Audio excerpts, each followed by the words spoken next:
Hello guys! So ani ata karon sa gamay project na to dito sa Bakong sa atong farm project. Natay kaning darag chicken.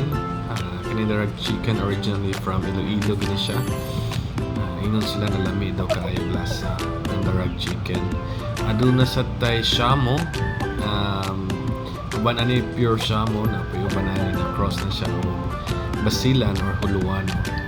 So guys, natawa ato ang darag chicken. Excited na kamo tilaw ani kay lamni daw kay ni siya og lasa, tamis ang sabaw, juicy ang iyang karne. Same time kani ato ang native chicken, diri oriental breeds ni sila tanan.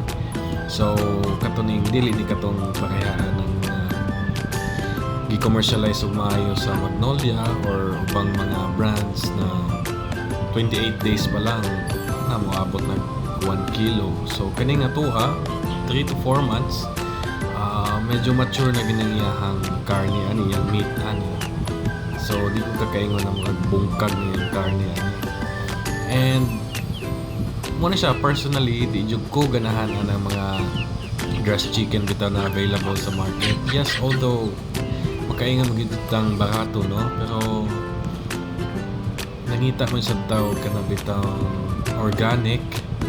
At the same time lami sad ang lasa, which is that's the main reason why nagalam jud ko aning mga oriental breeds ng chicken. So ato lang uban ani ato lang gi-upgrade natay mga shamo chicken, which is may pagkahuluwano sad na siya, and wala siya lami sad na siya na i-cross sa huluwano na stako ang ato ang karne, ang ato ang meat production. At the same time dili pud mausog ang lasa.